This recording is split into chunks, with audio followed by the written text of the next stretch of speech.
This is WRUU LP Savannah, Georgia, 107.5 FM, WRUU.org. We are Savannah Soundings, community radio with global soul. WRUU, Savannah Soundings Community Radio, announces its second annual online auction. The auction will run from July 17th to July 30th, with proceeds going to Savannah Soundings Community Radio. As an investment in the diversity of our community voice in music, the wide range of auction items from Savannah businesses will guarantee to delight and surprise. To join the online bidding fun, follow the link found at WRUU.org. Hi, good afternoon. This is Bill Cooper with Savannah at Night. And it's a show where I bring in guests in the from the arts community, actors, poets, comedians, and sometimes musicians. And anyway, the idea is to get to know them and to get to know what's going on in Savannah. My goal is to get more people to get out and enjoy it. We have a great, vibrant city here with a lot of things going on. And I find from talking to certain people that I know that they almost never get out and enjoy it. Well, if we can get some of you listening to break that mold and get out and enjoy it, you'll see, as I say, for short money, can see some very good things, and a lot of them are free. Anyway, I'd like to welcome tonight my guest, Chris Davison. Hey, Bill, how you doing today? Good. Chris and I are local comedians, and we've known each other, 4 or 5 years, easy, right? Oh, wow. Yeah, it's been a second. I bumped into you when you were doing theater work years ago, right? You were hanging out back in the day with the Muse Warehouse friends, right? That's right. And yeah, we get to know. In fact, Melanie from there. Yeah. I was in a play with her, and she's the one that talked me into doing comedy. Oh, yeah. Melanie's great people. Oh, she's terrific. But I said, Melanie, I never did it. She said, you'll do great. Well, I'm glad I listened. Melanie's cool. So anyway, Chris and I appear around town at a lot of places. And Chris actually hosts his own comedy show on Thursday night, the second Thursday of the month at the Sentient Bean, and I actually host one on the third Friday of the month at Foxy Loxy. And now, I just want to get into the little difference between, going up there and doing a bit 5, 6, 7, 10 minutes and hosting. Well, it's a little different, such a different beast. Well, hosting, the main difference, a lot of people, they think, you just go up and do jokes multiple times as a host. No. You have to, a lot of people will go on stage doing stand-up as their character. And if you're just doing stand-up by yourself, you're just the one-off person to go up first or last, you can launch into that character very quickly. And people tend to be, different than who they are off stage. But if you are the host trying to launch into that character, get off stage, get out of that character, and then go back into that character, it's such a different breed. You essentially have to distort just a little bit. You kind of have to be the same likable person all the way through during a hosting gig, which is a challenge to a lot of people because you're not doing new material every time you go up. You're essentially just trying to bring good energy, create a buffer layer for whoever's about to perform, and then either bring the energy down from someone who either just got done doing really well or bring the energy up from someone who just, had a less than spectacular time, and keep everything flowing and balanced all the way through the show to make sure that everyone gets their money's worth. Now, excuse me. One thing I do when I do a comedy set, I'll do 3 or 4 jokes roughly on the same theme, and then transition, as you know, into something different. But it won't. Usually, it's not just one joke. It's 3 or 4 jokes connected to that. Right. And that. But you're right. When you're hosting, you don't have time to do the 3 or 4 jokes. Oh God. So you're breaking up. You're breaking up your theme, and then you're coming back, 7, 8, 9 minutes later, and it's hard to get back into that theme or to keep it going.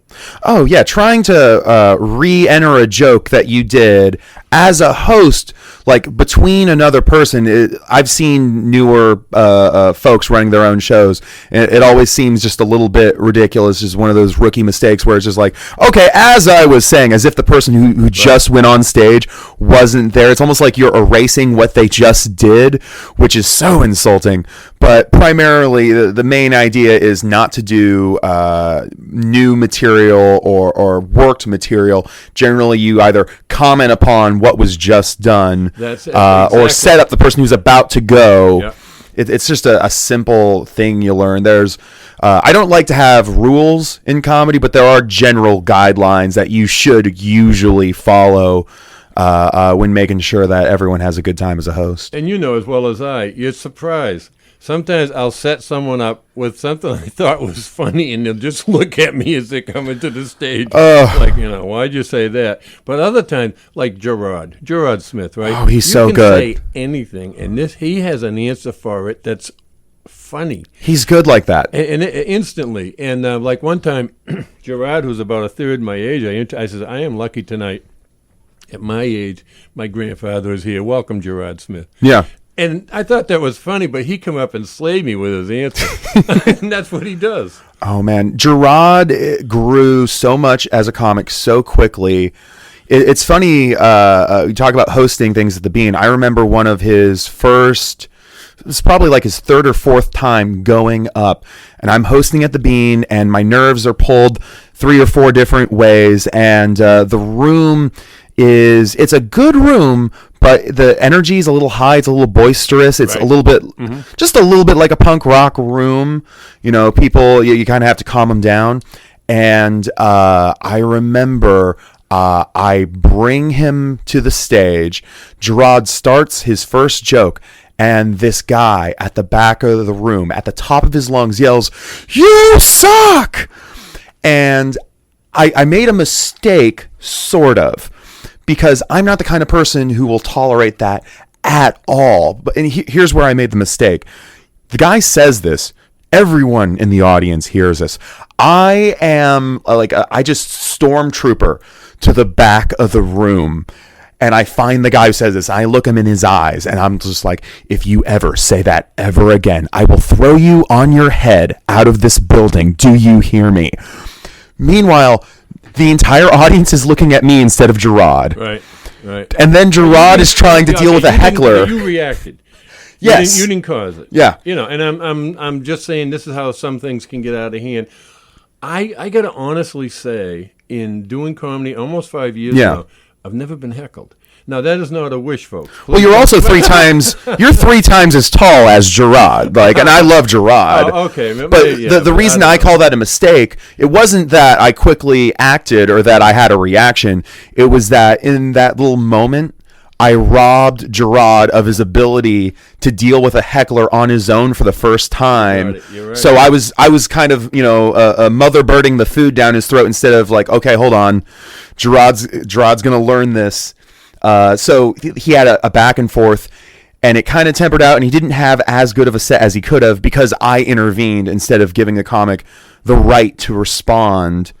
So, yeah, and in future, I'll probably, depending on who goes up, I'll still probably grab a heckler by the collar and make sure that no one's going to be really interrupting a show. But, you don't get that too often. Most people know to be respectful. If anything, you have to work with folks to try to get them to interact with a comic a little bit more, because everyone is so scared of ending up on the internet where it's comedian destroys heckler, right, where all of a sudden you're talking about their mother for 5 minutes in the worst way possible. And the thing is this. Now, we appear in bar rooms, in coffee shops, and other places around town. And as I say, but you brought up a thing that most of the time, in fact, I have rarely seen any of the comedians heckle. Some of them were bothered, maybe because someone's close to them and they're talking too loudly, but they're not really heckling the comedian. So, I've seen, people kind of get a little bent out of shape because of that. Yeah. But that isn't directed towards the comedian. It's just someone that doesn't really, the microphone's on, the loudspeaker's on, and all of a sudden they have to talk to their friend next to them. They have to turn it up. It's so much worse that way. I would so rather be heckled by a person than be talked over. Because being like a direct attack, Well, now the audience will usually be against someone who's attacking the comedian. Yes. Someone who's just ignoring you, like to respond to them, you have to open up the offensive as the comedian on stage and then try to address them and then try to convince them that you're funny and then try to convince them to stop talking over you. Like, it's such an extra ordeal trying to teach a human being at a bar to be respectful and to not talk, that, you know, the urge to overkill is always in the back of your head. You know, you think of people. There's a famous Bill Burr Philadelphia incident where I can't repeat anything he said there, but you can always look that up and find out what it's like for a comedian to feel disrespected and respond in kind with vengeance. And as you know, too, there's several ways of handling it. Sometimes I've seen Chris Islam almost make friends with the person by the time he finishes addressing them. Yeah. I mean, there's so many different ways. I mean, he really diffuses it, and he says things that are funny, and then he'll ask them about themselves and that, and kind of bring them in while they're realizing that, you know, hey, I shouldn't have done that, but he doesn't beat them up with it. He just kind of brings it to their attention and then, handles it that way. So there's different ways of handling it. Yeah, he dares the audience to laugh harder at him than to ignore him. Like, even if he opens up the offense on his end towards them, by the time he's done, he's usually set up such an idea where it's just, I look like I'm 16 and I'm goofy and I shouldn't be talking to you right now because you're pretty or you're drinking or you're having a good time. Like, he will set up the idea in such a way where not only are you inclined to like him, but you are so much more beyond rude for being rude to him, where he's trapped you into shutting up a little bit. You're right. All I know is he handles it well. Yeah. And I like the way he does it, but that's a good way to look at it. Now, we've already mentioned 3 or 4 of the comedians that we work with. Oh, yeah. All great people. All great workers. All good people. But the thing I want to make a point here is maybe there's a core of 20 that come out regularly. And there's more than 20, but 20 that come out regularly. I'd say regularly at least once a week. And yet every single one of them, and we're familiar with them, obviously, from working with them and seeing them so many times, has a different take on comedy. And that is terrific. That, no one's following, it's, and I really can't say that I've seen anyone copy someone's. I've heard, you sound like George. Yeah. Oh, you look like Bill Murray. And, that's fine. I can't help either one of those things, but I've never tried to copy anyone. Right. And as I say, I don't see that in the comedians at this level. And I don't see, I see nothing but individual personalities, and that, I think, is cool. That's a very important thing, because especially early on, and I was very guilty of this. I was very heavily influenced by Patton Oswalt, Doug Stanhope, Louis C.K. And if you go back and listen to some of my early stand-up, you can hear nothing stolen, obviously, but there are some words every now and then, some tones, the way I carry my voice, the way I speak to an audience, where it becomes abundantly obvious that there's an influence behind what I'm doing. But the longer you do it, the more you're able to find your own voice. Right. You're able to get comfortable with the audience. You're able to find the person that you are inside your head to people through a microphone. And that's the biggest challenge of all, is trying to make you sound like you to everyone else, because there's so many different ways to be misinterpreted, to be taken to aggressively, too quietly, to have an idea twisted in a way that you don't want it twisted. There's all sorts of things that can go sideways if you don't hone your voice properly and communicate an idea. Like, do you listen to a lot of Chris Rock? I'm being honest, and someone asked me that before, and I said I try to avoid listening to other comedians. I just don't want to be influenced without realizing. Some people are like that. Some people. I don't want to say, hey, I come up with this great joke, and then realize maybe I heard it 2 years ago, and it's not mine, because to me, that would be my cardinal sin on that stage, is saying something I didn't write. That the only time I do that is when you host Night of the Living Dead. We do another a deceased comedian's act. That's so much fun. Right, and that's all their material. Yeah. I actually do throw one or two in that's similar. Right. That I make up myself. But that's the only time, and that's you're supposed. You're to do so that. good at that, by the way. If you haven't had a chance to come out to what would we even call it? Night. Anyway, Night of the Living Dead comedians. It's at the end of October. Anyway, that's where we do it. Mm-hmm. And I appreciate that. That's a compliment, and I really do appreciate it, Chris, because, I respect you. I'll tell you why I respect you. You write complicated stuff. Now, you oh, it's true.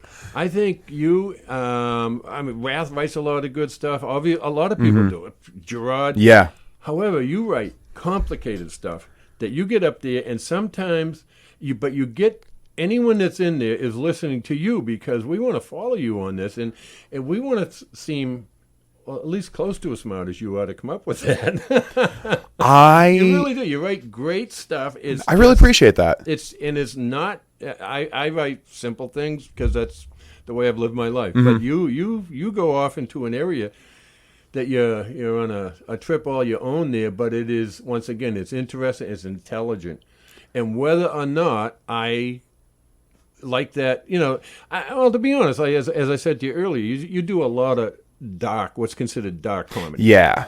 And yet it's not offensive to me in the least. I'm just saying that I'm amazed how you can write something that complicated. Well, one of the things that people misconstrue about dark comedy is that it has to be profanity laden, or that it has to be cheap, or that it has to come from a guttural place, when really all you're really doing is toying with a commonplace idea in a way that makes someone uncomfortable. All you have to really do is make someone think about something just a little bit out of their comfort zone. They're just like, where did that come from? I can go all day without cursing, and I can still make someone uneasy and on edge just by presenting, an idea in an unconventional way. I have a joke about people who hate their jobs, and I'm glad I don't have. Well, you have an audience. Well, I do. Yeah, but for example, have you ever met someone who hates their job and they're amazing at it? You feel so bad for them. I know. And this is the phrase. I don't want to be employee of the month at the kill shelter, where I show up and my boss is high-fiving. He's like, Chris, I've never seen so many empty cages. And I'm like, I don't know. I guess they trust me or something. Now, I didn't say a single profane thing there. Don't have to. But the idea is so uncomfortable. It's absurd. Yeah. But you can see the crying puppy's face in your head. But I'm serious. Somebody has a job like that. There's so many people who have jobs like that. I had a friend who worked at a timeshare office, and every day she would walk in and she would make a little bit of money, and her job was just on that edge of legal, where it's just like, I kind of feel like I'm robbing old people blind of their money. Ooh. And that's a terrible job. That's the other thing too, right? I mean, unfortunately, people can't be too fussy. They want to pay the rent. And I'm not saying I justify something that's bad. I mean, you can go all the way into criminal activity. Oh, yeah. Once again, and people say, hey, I had to eat, and they justify it, whatever. Yeah. Aladdin stole some bread. Okay, and all that. But, it's just, I don't know. I think if you're uncomfortable in a job, if you don't like it there, your plan should be get a better job. I have a joke about a smartphone. And, it goes briefly like this, that today everyone has a smartphone. Oh, yeah. You have all the intelligence practically in the world at your fingertip. In 1969, with a computer the size of this building that couldn't do 1,000th of what you have in your hand, we went to the moon. And today we can't even get into outer space without hitching a ride from the Russians. Yeah. So, what's smarter, the person or the phone? You know what I'm saying? With all this knowledge available, we should be able to get into outer space again without hitching a ride from anyone. Well, I think That's a very tricky situation because you have the technology, and then you also have how the American economy and the government has changed with the funding, whether we're going to go to Mars. On a tangent, Yeah. But my point there is, you have also the ability in your hand to get a pay raise, Yeah. to re-educate yourself or to further educate yourself right there, that people generations ago and not that long ago didn't have that ability. There were Yeah. no home computers. There were no cell phones. Everyone almost in this country has that ability right there to further themselves if they're in a position that they don't like. The first thing that comes to mind when you mention that kind of knowledge, there was a guest on The Daily Show years ago where it was a gentleman from Africa, couldn't have been older than mid-20s. He was from one of the poorer areas, and I think he went to the library, I believe, gathered the books that he needed, built a windmill out of scrap metal, and essentially he got power for his entire village. And then because of this, he made a story in Time magazine. He got a low level of fame, went on The Daily Show, and then realized how long it took him to do everything he did, and then realized we had Google at our fingertips, and was just... like, it was humorous, but he was so furious. It was just like, all of the knowledge is there, and we aren't It's there. applying it. You know, it's nice. I mean, I love people, and I love this country. I just want to see you do something better than LOL OMG. I think that's got to the point where I think that's a dialect thing. That'll change over time. That'll expand and then contract But right now, repeatedly. the ability's there, kids. You know, take advantage of it. You have there's a lot of stuff on there that you can be putting in your head. I will say this, as far as like the linguistic laziness, this isn't a criteria of something I'm the most familiar with, but I've been listening to older hip hop lately, and then going back and then listening to the newer stuff. And it's funny because you can listen on YouTube now. People will do these podcasts or YouTube videos, and they just talk about how all of the new hip hop is such utter garbage, just lyrically. Like, you can go back to like 2014 and hear just the difference between 2014 and 2017 and how it's just diminished. I was thinking of that today. Once again, I come from a different generation. My parents, I was born during World War II. Mm-hmm. My parents were into the big band music, Benny Goodman, all that, the big band music and country music. That was their two genres. Boom, that was it. The only thing I heard at home on the radio was country music or big band music. And then in 1956, my mother and sister go downtown and buy a 45 record and come back. And I says, who's the thing? I thought it would be Tex Ritter or Eddie Arnold or Hank Williams. And no, this is Elvis Presley. Are you making that up? That's not. Who's that name. guy? That's not even a name. Yeah. Well, they put it on, and I was stunned. You ain't nothing but a hound dog. I couldn't believe that sound. It was something so different. Yeah. And instantly, from the second note, loved it. They listened to it once, go in the other room, and I played it another 30 times in a row, and then kept turning it over. Your hips couldn't stop moving, right? Oh man, I couldn't. I could not believe it. I could not. But what is that sound? It was rock and roll. Yeah. And it just grabbed me like that. Now, once again, my parents were okay with rock and roll, but I know there were some parents back then with that junk. How can you listen to it? And I decided I don't want to be that way. As I grow older, I know the music's going to change. It won't be my music. It'll be some other generation's music. Yeah. And whether I like it or not, I won't put it down.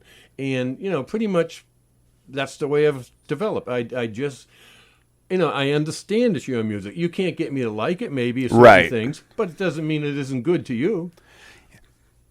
It's tricky because every now and then there's always the objective versus the subjective opinion on certain brands of music. And I've always liked to maintain the idea that somewhere out there you can have an objective artistic criticism about a set of music where you're just looking at how it was created, what the intention was, what the message was. Genre of something? All music. Really? Well, all art in general. I feel like I don't know. There are still arts out there that I don't. Okay, I don't respect, what's the word I'm looking for? Pollock. Jackson Pollock, the thing where he just throws paint on the wall. Okay. I don't respect it. Yeah. And you can say I'm wrong. No. That's, and that's understandable. I think, and then a friend's trying to convince me to listen to Yoko Ono, and I think I'm going to give her a listen to what he's recommending, but I've seen her screeching on the Late Late Show and just howling at the top of her lungs, and I'm just thinking to myself, it's like, you married one of the most talented musicians of all time. Like, I'm not saying he's a perfect person or is he even a good character, but it's like, exactly.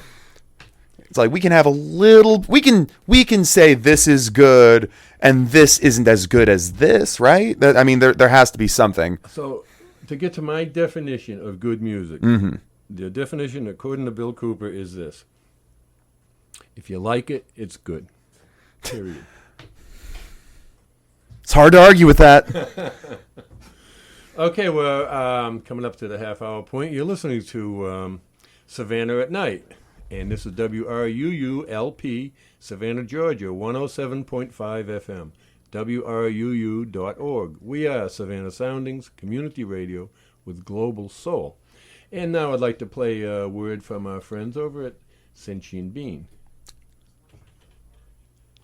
This portion of WRUU-LP Savannah Soundings programming is made possible by a grant from Sentient Bean, offering fair trade coffee, vegan and vegetarian food, and breakfast all day. Located at 13 East Park Avenue, across the street from the tennis courts at Forsyth Park. Our menu and special events listings can be found at sentientbean.com.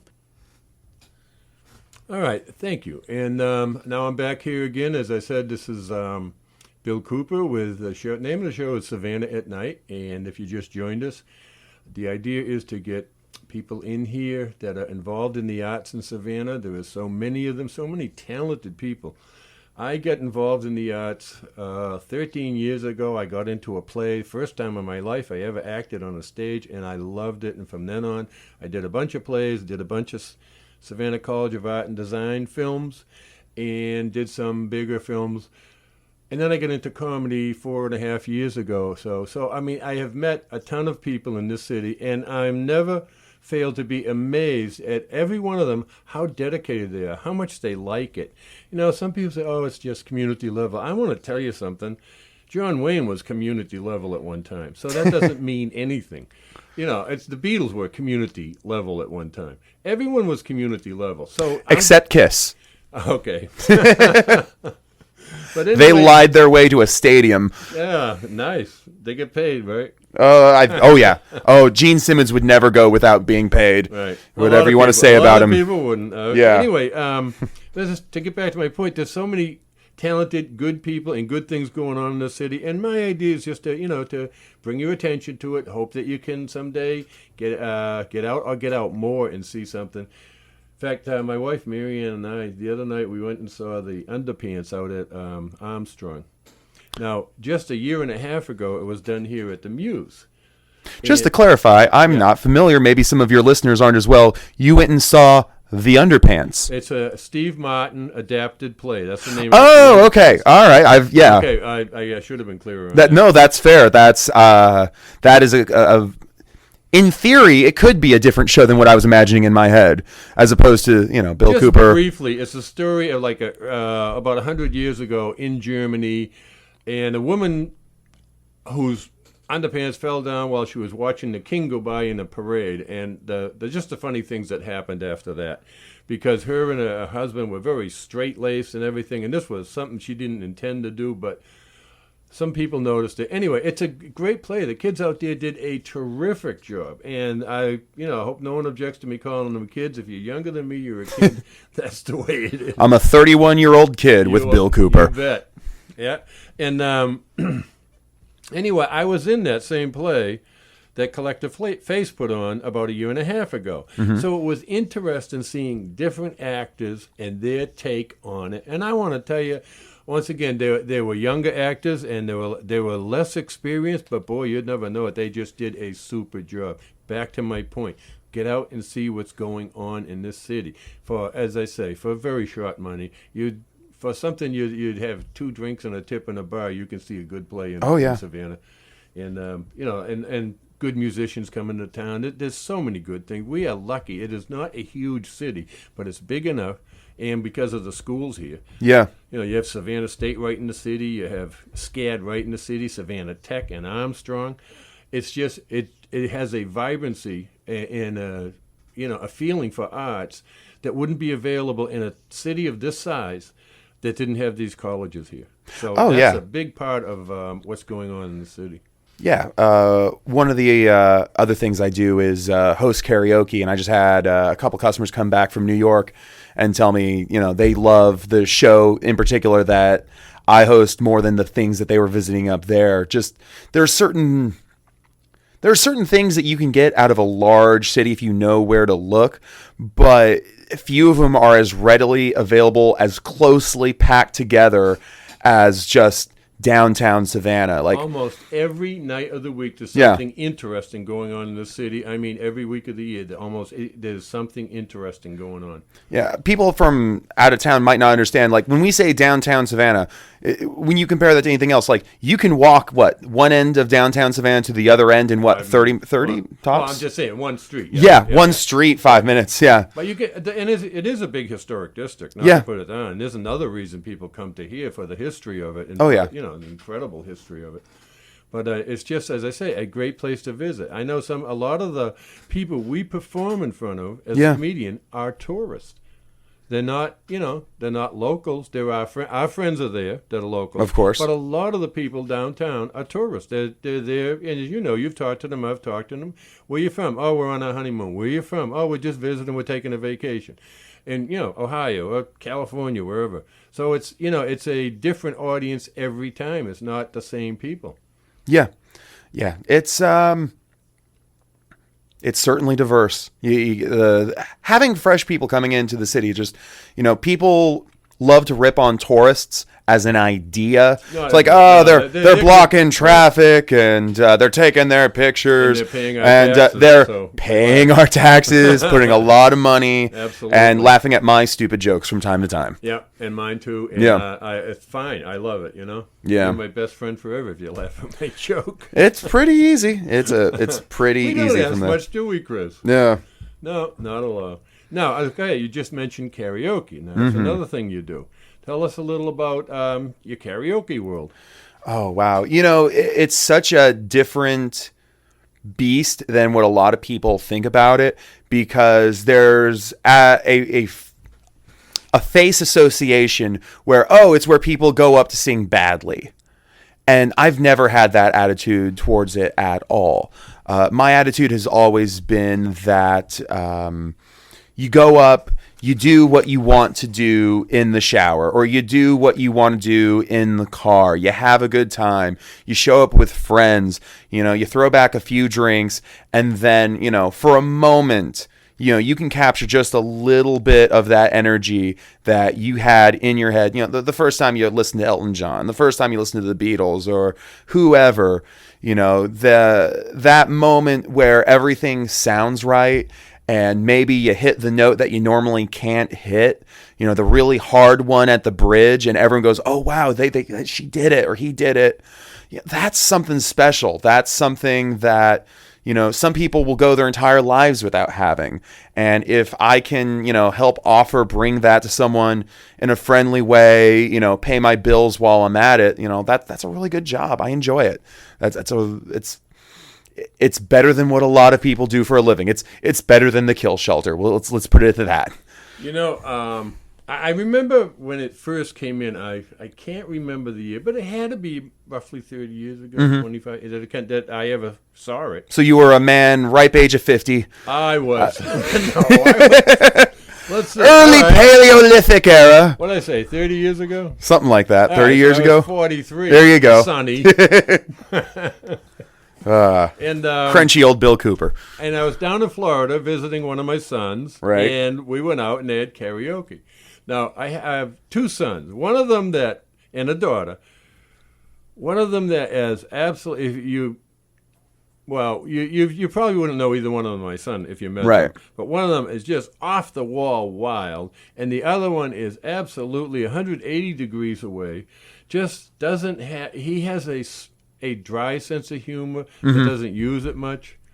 So anyway, him and I went out to, and I had never heard of karaoke. It was new, you know. Yeah. So I'm sitting there and I say, "What's this?" He said, "Oh, you know, I've been here before. You can sign up and get up there and sing." Now, in a million years, for $1 million, he wouldn't do that. I said, "Where do I sign up?" He said, "Dad, please don't do it." I said, "No, I want to sing. I like to sing. I'm not saying I'm great, but I don't mind getting up there and sing." Right. Dad, please don't do it. I'd be so embarrassed. So I didn't. Now, you know, once again, That hurts. Well, it hurt. I understand It would because of hurt your kid, him. but It yeah. didn't hurt me. It's just, I say, okay, I just don't, you know, Right. I don't want you to feel bad because your dad is, you know, on that higher place on the chart as far as trying things and doing something different. So I didn't do it. And then I guess, I don't know, maybe 10 years went by. But it seemed to, when I lived in Massachusetts, when it came into Massachusetts, my point here is, it seemed to be popular, very popular for a while, and then just about die out, and almost no clubs had it. It just disappeared like the hula hoop. Yeah. And then I come down here, and you mentioned McDonough's, and that place is just, you know, We stay packed. 7 days a week. Yeah. 7 days a week, people go there to hear karaoke, and that's not the only place. The Rail, I mean, you can't name the I'm going to be places. heading there right after this, pretty much. Yeah. Right, and you can't name all the places that have karaoke Right. in the city now. So I just was surprised when I come down here that so many people were into it. When it seems that now, I haven't gone to any karaoke back in Massachusetts, so I honestly can't say if it ever came back in popularity. I'm thinking it did. It was kind of one of those things. I don't think it was ready when it came out for everyone to accept it, but I think it's so, you know, it's so prevalent now that it's you probably can go in any city and hear karaoke. There was a big cultural shift. You know, I remember a day when people would talk about sushi the same way they would talk about karaoke, like in the 80s or early 90s. They're like, "Whoa, raw fish? Bait. You eat raw fish? That's bait." And karaoke was the same thing. It was like, wait, you go on stage and you sing songs, but it's not like you're not paid, and then you read the words and it's the music. Like, I don't want to mess with that. And then pop culture hit somewhere around, you know, karaoke started becoming a thing in movies. You know, you'd start seeing it showing up here and there. I think Pitch Perfect probably had a big thing to do with it. A lot of movies where people just do karaoke, and people are coming out, and you can tell when certain songs are becoming in vogue, not like new releases, right, but when a movie hits and it has a certain old song in it, all of a sudden that's back in the karaoke rotation. That's what I like. Hooked on a Feeling is back. Right. And I was younger than you are now when I first heard that's that, what, Blue Suede, right? Huh? Or is this Well, that was B.J. Thomas they and Blue? They did the cover of B.J. Thomas. There you go. Yeah. But anytime Blue a Swede. song I think it was hit, Blue Swede. is it Blue Swede? Yeah, I believe it is. But, You're probably right. Yeah. But you're a trivia guy too. You and I are trivia. I am a trivia guy. We'll get into that in a few seconds. But anyway, as I say, so on karaoke, I never let my son discourage me from getting up there. I do it now, and I'll do it. And I get a running joke with Wrath. Wrath will not do country western. No. It kills an audience. Once you get up there, I've seen them march out. I says, "There's good stuff." I only do Johnny Cash. "Oh yeah, Johnny's great in that." I says, no one's ever walked out when I did Folsom Prison Blues. Oh, of course. Ever. I said, so I'm telling you, but he would, you know, and I said, you know what, it's your karaoke. I love Wrath. Great. Right. Guy. But I says, it's your karaoke, and I will honor that. But it's funny you bring up Johnny Cash because he tells everyone, "I do not do country," and I do country. I'll do anything I can, but Wrath will say, "I don't do country," and then someone will say, "I do Johnny Cash." That's not country, and he always has the same reaction, which is, Johnny Cash would come back from the dead and shoot you if you told him he was not country. Like, how dare you, that man in black. I don't think Johnny cared what he was called. I mean, he was But gospel, he was country. He was rock. He was rock all and sorts of roll. stuff. He was, I know. I mean, I'm saying, I don't think it would bother him. If you called him, if you disrespected someone around him, you'd find, that wasn't a smart thing to do. But it's like, some people, I don't want to be known as a pop artist. Right. listen, you're buying my records. You can call me anything Yeah. you want, seriously. And I thank you so much. There's that list of the wall things you can call me as long as you pay me. Yeah. And nothing wrong with that. Yeah. I mean, people should get paid for their efforts. That's work the Yep. same as anyone else. So that's good. So as I say, anyway, so I get into it. I still do it. I'll do it now and then when I feel like it. And, 1 or 2 songs, and that's all I need. That's it. Get it out of the way and go on my merry way. But I only saw you doing the karaoke once, and the same way you handle your comedy, you're very professional. You know what you're doing. Thank you. Yeah, well, you do. This is why you're there. This is why you're anywhere. I mean, that you take whatever you're doing seriously, and it shows. The product shows. And I will say this, it is a job like any other. Like, people will get the misconception that, if you hate your day job, or even if you like your day job, there's always rough days at work. Anywhere. Comedy, karaoke, I think the main difference is that all of my jobs at some point offer free alcohol for putting up with whoever is giving me a bad day at work, which if you let that slip, that can get way too easy. But being able to sip on a Guinness a little bit every now and then when someone yells some rude things in my general direction. Yeah, I know. Once again, you know, what are you going to do? You can't change people's behavior. You just try to deal the best with it. And I also get to yell back at them if they get too rude with me, and then into a microphone, no less. Now, I've been retired for 25 years. Yeah. You keep talking about bad jobs and that bad jobs. I worked a few part-time jobs after I retired, but that didn't last long. Marianne and I did a lot of traveling around the country. But anyway, you talk about a bad day at work. And I'll say this to people, I can have a bad day at retirement. Oh, are you kidding? You don't have to hit a clock. You have no boss yelling at you. And I'll say, listen. Well, they'll say, what's a bad day? I'll give you an example. Just the other day, I got up so late, I slept through my morning nap. I hate that. Oh, Lord. Oh, that was funny. That's a terrible day of retirement. I have to be careful not to sleep in too late because I work all the way till 3 a.m. Oh, boy. And then I don't just 3 a.m. and then collapse. I will fall asleep if I'm lucky at 4 or 5 a.m. and then try to get all of my sleep, make sure that the blinds are closed so the sunlight doesn't wake me up, and then hopefully neighbor dogs don't wake me up or have you discovered nap time? Oh, I can't do naps. Oh, man. If Naps, it wasn't invented, I would have. That's how much I love my nap. I'm trying to describe it naps. refreshes. Even if it's sometimes I don't get refreshed. All right, I've done a lot of driving to get back up north and that, so that's 1,150 miles. And it gets so I feel my eyes getting heavy. I'll just pull off the first parking lot I can get to, supermarket or whatever, and I'll sleep for 10 or 15 minutes. And that's it. And I wake up automatically, and it takes the curse off. It just, and I can do that 3 times in a day. 3, 10, 15, 20-minute naps.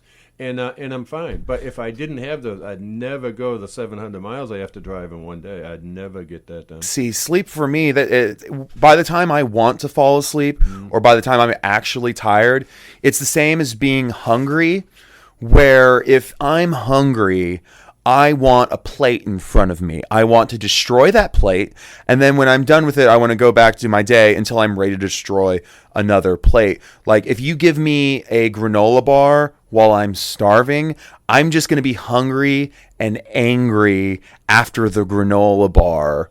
The concept of a nap, it just doesn't. Once again, it's a personal preference. It's a headache thing. Like, I will wake up with a headache of it's like, why am I not sleeping further? And then I'm even worse. I will do things where if I wake up with a purpose and I don't get enough sleep, I will talk myself out of that purpose and go back to sleep. Like, I can make some pretty good arguments, and if I don't have any willpower to do something... But that's your nap, Chris. You woke up and then you went back to sleep. That's your nap. But then I'll sleep through an important event. Yeah, everyone has different sleeping habits. I'm just saying, boy, I love my nap. Marianne will look at me in the afternoon. She'll say, "You hit the wall." I say, "I feel it." Boom. Good night. Hour, sometimes 2 hours, sometimes 3 hours. She said, "I was ready to take your pulse." I was having a great nap.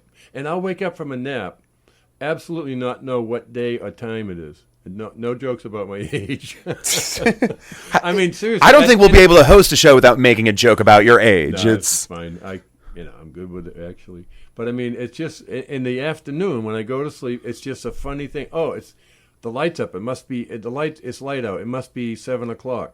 In the morning. I'm thinking it's 7:00 in the morning. Then I look and I take a nap in a different room than the room we sleep in. So then I realize, oh, wait a minute, that was a nap.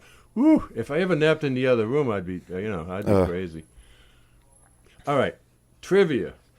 Tell us about trivia. Are you still doing it? Yeah. We'll be at the end of this month. We'll be hosting the bar exam, which is a big trivia tournament. It's like 40 teams, maybe 50 teams, giving away thousands of dollars in cash.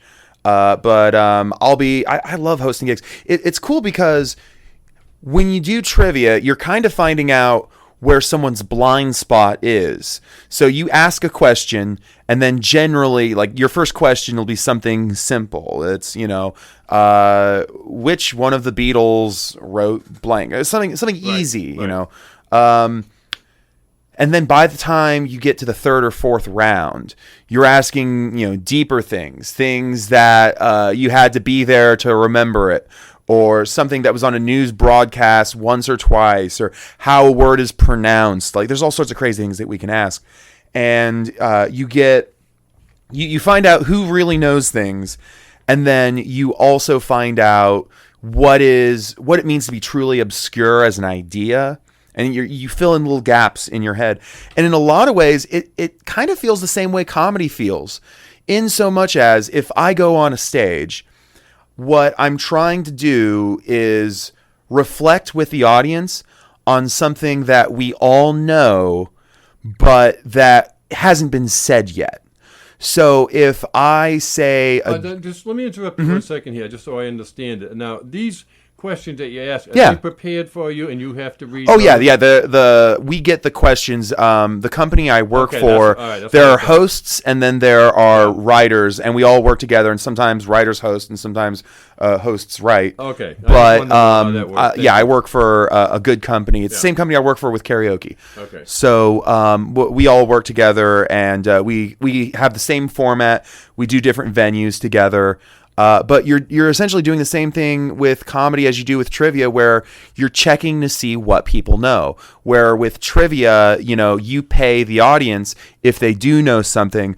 But with comedy, the reward in a lot of ways is on the performer in recognizing that everyone in this room noticed something. And one of the worst things you can ever hear as a comic is you set up a premise, and someone in the audience member goes, I have never heard, nor have I ever heard anyone say that, ever. Like, just setting up an idea. Like, I had that happen to me a few weeks ago. I was trying to set up an idea where I had heard people talk about it, but my audience just didn't react to me at all. I said something to the effect of, I hate it when someone says that their kid... it's not really a child. It's more of their best friend. Right. Now, I've heard that. Good point in that. Right. That's an intelligent joke. That's what I was talking about. You write intelligent stuff. Right. And then the joke is that I have to then explain to their person that their friend is a jerk because their kid more or less is undisciplined. But depending on where I would do that joke, like, there were just audiences where I swear I heard them whisper to each other, I've never heard anyone say that to a child in my life. And I realized at that point, like, the joke isn't working the way I want it. No, I either have to set it up differently or say it differently. But it's the same thing with trivia, where you're testing what is inside someone else's intellect. Where you have teams there in trivia. I mean, like maybe 4 or 5 team, right? And I don't know how many you have. 4 or 5 teams there competing. So you'll see the same teams week after week, usually. Oh, yeah. There are some teams out there who are just lethally smart. They just know all sorts of things about stuff that I never knew even happened. Pronunciation, bands, the 8th track on an old Springsteen album I've never heard of. It's called Iowa. What are you talking about? Did you say 8 track? I got some of those. But you... Bundy had them in his Dodge, an 8 track. Yeah. Although the funny thing with the repeat teams is very often my job as a trivia host is to prevent profanity to the same way you would prevent it as a radio host, to where if I'm in a pizza place and I have to say team names aloud, there are people who want to push the envelope, and then I have to take their team name and put it just before where it's wrong. So they'll say something really outlandish and I have to tone it way back on so you can imply, but you can't actually say, which is such a skill. You notice it when you become an adult and you watch movies where they did that with like Shrek. Shrek, you can take your 8-year-old kid to see Shrek, but then you notice all those right over the top, just for the adults jokes. Even Disney's done that. Oh, Disney does it all the time. Right. I mean, that's the way it is. A few Robin Williams jokes that were left on the cutting room floor, you hear them later, and you're just like, oh, I didn't hear that as a kid. Where I watched Jurassic Park the other day, and do you remember the lawyer that they're always ripping on, the lawyer that gets eaten by the T-Rex in the restroom stall? Was that the one that was on Seinfeld there, Newman? Was that? Was he? Oh, no. That guy wasn't the lawyer. He was the hacker. Newman was the hacker. Okay, yeah. Or the computer programmer, rather. Right. There was a moment. Goldblum. I mean, I saw the original one, and I bald-headed guy. Almost never see sequels to anything. I just don't see the point. If I saw it and I enjoyed it, good. If I didn't enjoy it, why would I see the sequel? If I really enjoyed it, I don't want you to mess with my memory. Well, I just remember being an adult and seeing the joke in Jurassic Park that skipped right over my head. They were on a tour, and they were showing the robots, and they were like, those are all autoerotic, and the guy had to correct him and say animatronic. They are animatronic. And I was an 8-year-old, and I was just like, what's so funny about that? Meanwhile, my dad is trying to hold back laughter. I got so much humor from my dad as a kid, just things that I missed, and then growing up. Once again, let's touch upon that. My father had it was dry and corny, but it was funny. He could meet you, and within a minute, you're thinking he's dead serious talking about something, and then you realize he has reeled you in, and you get it. It's like infuriating, isn't it? It's wonderful. I mean, he was so good at it, and he did it, just because, just as a way to get to know someone. Oh yeah, it really wasn't. I just. It was so great, like when you were a kid and you knew that's how your dad was joking, but they would talk to someone who didn't know him for the first time, and they wouldn't pick up at all that he was joking, so they would just walk away feeling insulted or wronged. But they was just like, no, that's his sense of humor. You don't get it. My father died a while back. Mary Ann knew him here for 5 years, and so you know my wife Mary Ann. She's an amazing woman. And she's terrific. So one time we go up there, and we had been married a short time. I had retired, and now I was working a part-time job, actually as a limo driver in Boston. So so my father says to me, now Mary Ann was working full-time as a nurse, and she's standing beside me, and he says, son, if your wife would get a part-time job, you wouldn't have to work at all. What's the matter with her? And the look on her face. I mean, she's only known him a couple months. I mean, I never saw her jaw drop to the floor like that. Yeah. And, and I'm saying, good idea, Dad. And then she looks up and she catches that we're just putting her on. Oh. And it was so funny, though. It was like, how do I answer this? That's my husband and his father. They're teaming up on me. It was just funny. But that's the way he was. He would just, and he could talk to, as I got that from him, anyone on the planet. I was doing that with my roommate the other day. We were talking about the movie The Time Traveler's Wife, and there's this one scene where he's going back in time and he's talking to the 6-year-old version of his wife and telling her that she's pretty. And I'm just pointing out to my roommate, a nice lady named Michelle, that this is kind of creepy. It's a little creepy to tell a 6-year-old girl that, and we get into an argument. It shouldn't be. Now, seriously, right? That shouldn't be. There's an innocent way.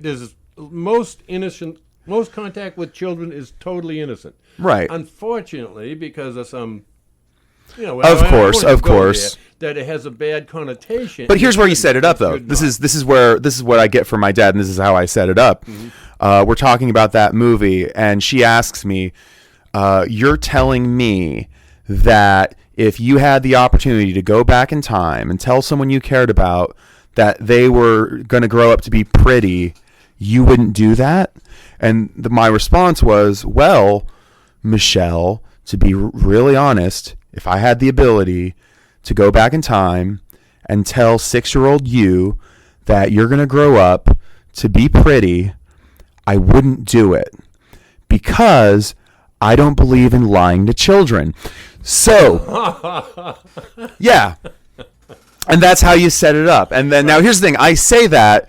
I'm saying this in a car. I have one foot out of the car. My seatbelt is off, and I am ready to run as she chases me down screaming profanities. Nah, that's that's it. So I guess your parents were okay with your sense of humor. As okay. far back as you can remember. That's interesting. Okay. My dad was aware of my sense of humor. My mom is the opposite of my sense of humor. Now, my mom is an intelligent, loving, kind-hearted Christian woman. She is easily the nicest person I have ever met in my life. I will put my mother over Gandhi, over anyone, any day of the week. My mom's a nicer person than that. That's nice. She will win the Olympic nice-off. My dad knew I had my sense of humor, and my dad always had a sense of humor. And it was one of those things where every now and then we would slide it under the table between each other and make my mom a little mad. But for the most part, it was one of those things where it wasn't until I was an adult and I was able to say the things that I was whispering anyway to my little brothers that we were really able to come out of our shells and say just, there are all sorts of things. Like, you know, my dad kind of raised me. Like this is a weird thing because I'm very left-leaning now, but he raised me with Rush Limbaugh. He raised me with Jay Leno and Conan O'Brien. Like, these are all things that I experienced as a kid, and then, you know, later you apply it to writing jokes and having opinions and having ideas and trying to set up So stuff. you were allowed to express yourself pretty much when you were a kid. No. Okay, then I missed that whole point. No. I had those things as an early child. I had to keep that very hush hush. As an adult, I was later able to. It's funny when you're a kid and if you're a kid and you tell a kid he can't have a BB gun, all a kid's gonna want is to get a BB gun. Absolutely. Let me fire that BB gun. You're gonna put your eye out. So I started putting my eye out at an early age with dirty words. That's just me. Oh, whoa. Well, because the totally moment, taboo. right? And I'm not, I'm not gonna. With my family, I'm Of just saying, course. Oh no, I would have been part of the wallpaper if I did that. Well, but here's the thing: you can't, you can't put me on the wallpaper all the time. Like if my mom heard me saying a word, I was in trouble. Like don't think my mother failed to do anything as a good Christian woman at any time. She heard me drop a word, I was grounded for a week. Right. No Nintendo, etc. She did her job. It's called parenting. Right. She did, and here's the thing, to this day, she imparted a lot of wisdom upon me. However, if you turn certain things, like I will, to this day, Conan O'Brien, Patton Oswalt, Louis C.K., Dennis Miller, there are certain things where if I enjoy that, you can't take that away from me.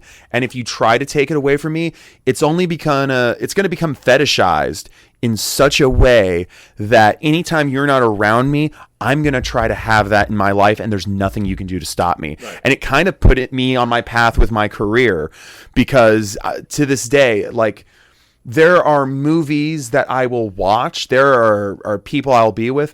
There's amounts of money that you could hand me where if I could choose between hearing these people tell jokes for the rest of my life or that money, I'll take the jokes each and every time. You can't put a monetary value on me in a room 2 a.m. with some comics after a few drinks. Sure. And we're just like, we're not trying to play dress up with any ideas. We're not trying to pretend we're good people. We're just boys and girls talking to each other. My point was on that, and as I say with my point, I could be funny, I could be a Yeah. a cut up. However, I mean, once again, I wouldn't dare swear Yeah. on my parents. However, I still don't swear in front of my there mother. was always Yeah. a point where, all right, knock it off. Now, get out. Yeah. Now, calm down. Chris, we've come to that time. We've got to close this show. That was so much fun. This is Chris Davison here, my guest on Savannah at Night, and it's been a pleasure having you. I knew it would be. Thank you very much, Bill. You've been a gracious host. Thank you. And I'm Bill Cooper. As I said, the name of the show is Savannah at Night, and it's on every Sunday at 5 o'clock.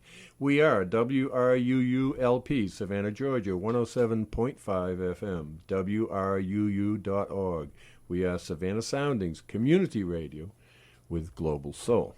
This portion of WRUU-LP Savannah Soundings programming is made possible by a grant from Sentient Bean, offering fair trade coffee, vegan and vegetarian food, and breakfast all day. Located at 13 East Park Avenue, across the street from the tennis courts at Forsyth Park. Our menu and special